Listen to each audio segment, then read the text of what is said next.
Redmi A5 എന്ന പുതിയൊരു smart phone Indian മാർക്കറ്റിൽ ലോഞ്ച് ചെയ്തിട്ടുണ്ട്. ഈ ഒരു സ്മാർട്ട് ഫോൺ 6500 രൂപ പ്രൈസ് റേഞ്ചിലായിട്ടാണ് വരുന്നത്. ഈ ഒരു വീഡിയോയിൽ നമ്മൾ നോക്കാൻ പോകുന്നത് റെഡ്മി A5 എന്നുള്ള സ്മാർട്ട് ഫോണിനെ പറ്റിയിട്ടാണ്. ഇപ്പോൾ നമ്മൾ ആദ്യം ഫീച്ചേഴ്സും കാര്യങ്ങളൊക്കെ നോക്കുകയാണെന്നുണ്ടെങ്കിൽ ഡിസ്പ്ലേയുടെ കാര്യത്തിൽ റെഡ്മി A5ൽ 6.88 ഇഞ്ചിൻ്റെ HD+ ഡിസ്പ്ലേ ആണ് വരുന്നത്. അപ്പം ഇതിൽ ഫുൾ HD റെസൊല്യൂഷൻ വരുന്നില്ല, HD റെസൊല്യൂഷനേ വരുന്നുള്ളൂ. പക്ഷേ വില 6500 രൂപ പ്രൈസ് റേഞ്ചിലായിട്ടാണ് വരുന്നത്. ആ ഒരു പ്രൈസ് റേഞ്ചിൽ ഇപ്പോഴത്തതിൽ നമുക്ക് ഫുൾ HD റെസൊല്യൂഷൻ എക്സ്പെക്ട് ചെയ്യാൻ പറ്റില്ല. ആ ഒരു പ്രൈസ് റേഞ്ചിൽ HD റെസൊല്യൂഷനെ എക്സ്പെക്ട് ചെയ്യാൻ പറ്റുള്ളൂ. അത് ഓക്കെയാണ്. പിന്നെ LCD പാനലാണ് ഇതിൽ കൊടുത്തിരിക്കുന്നത്. വാട്ടർ ഡ്രോപ്പ് നോച്ച് ഡിസൈനിലെ നോച്ച് ഇതിൽ വരുന്നുള്ളൂ, പഞ്ചോൾ ഡിസൈൻ വരുന്നില്ല. പക്ഷേ ഈ ഒരു പ്രൈസ് റേഞ്ചിൽ അതും ഓക്കെയാണ്. പിന്നെ ഈ ഒരു പ്രൈസ് റേഞ്ചിൽ എടുത്തു പറയേണ്ട ഒരു ഫീച്ചർ ഇതിൽ ഡിസ്പ്ലേയിൽ വരുന്നുണ്ട്. 120 ഹെർട്സിൻ്റെ റിഫ്രഷ് റേറ്റ് ഇതിൽ സപ്പോർട്ട് ചെയ്യുന്നുണ്ട്. പൊതുവേ ഈ ഒരു പ്രൈസ് റേഞ്ചിൽ കൂടിയ റിഫ്രഷ് റേറ്റ് ഉണ്ടാവാറില്ല. ഇനി ഉണ്ടെങ്കിൽ തന്നെ 90 ഹെർട്സിൻ്റെ റിഫ്രഷ് റേറ്റ് ആണ് വരാറ്. അപ്പം ഇതിൽ 120 ഹെർട്സിൻ്റെ റിഫ്രഷ് റേറ്റ് വരുന്നുണ്ട്. അത് എടുത്തു പറയേണ്ട ഒരു കാര്യം തന്നെയാണ്. 240 ഹെർട്സിൻ്റെ ടച്ച് സാമ്പിളിംഗ് റേറ്റും ഇതിൽ കൊടുത്തിട്ടുണ്ട്.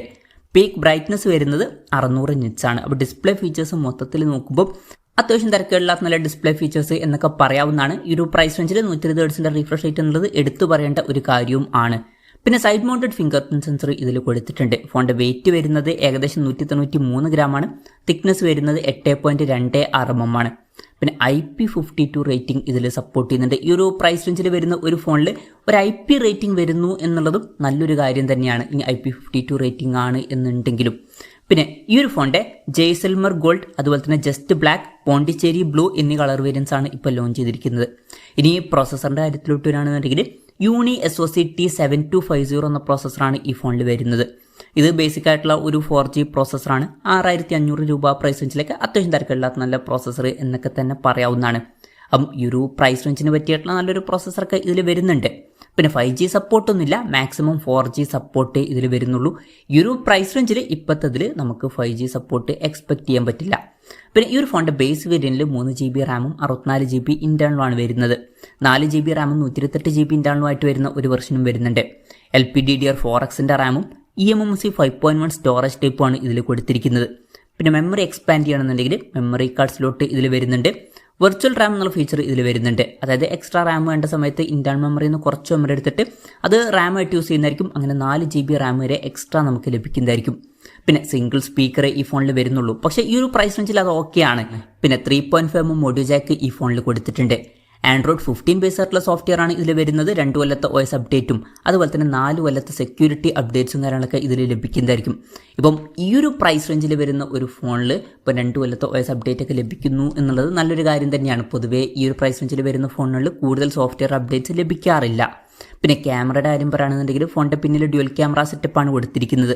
32 മെഗാപിക്സലിൻ്റെ f2.0 പേഴ്സിൽ വരുന്ന മെയിൻ ക്യാമറ സെൻസറാണ് ഈ ഫോണിൽ വരുന്നത്. രണ്ടാമത് ഒരു A സെൻസറും കൊടുത്തിട്ടുണ്ട്. പിന്നെ ഫ്രണ്ടിൽ 8 മെഗാപിക്സലിൻ്റെ സെൽഫി ക്യാമറ ആണ് വരുന്നത്. അപ്പോൾ തരക്കേടില്ലാത്തൊരു ഓൺ പേപ്പർ ക്യാമറ സ്പെസിഫിക്കേഷൻ വരുന്നുണ്ട് എന്ന് പറയാവുന്നതാണ്. ബാറ്ററിയുടെ കാര്യത്തിൽ 5200 mAhൻ്റെ ബാറ്ററിയാണ് വരുന്നത്. തരക്കേടില്ലാത്തൊരു ബാറ്ററി കപ്പാസിറ്റിയാണ്. 15 വാട്ടിൻ്റെ ഫാസ്റ്റ് ചാർജിംഗ് സപ്പോർട്ടും വരുന്നുണ്ട്. തരക്കേടില്ലാത്തൊരു ചാർജിങ് സ്പീഡുമാണ്. പിന്നെ Type-C ചാർജിംഗ് പോർട്ടും ഇതിൽ കൊടുത്തിട്ടുണ്ട്. അപ്പോൾ തരക്കേടില്ലാത്തൊരു ബാറ്ററി സെറ്റപ്പ് ഇതിൽ വരുന്നുണ്ട് എന്ന് പറയാവുന്നതാണ്. പിന്നെ വിലയുടെ കാര്യം പറയുകയാണെന്നുണ്ടെങ്കിൽ ഈ ഒരു ഫോണിൻ്റെ 3GB റാം വെർഷൻ്റെ വില വരുന്നത് 6499 രൂപയാണ്.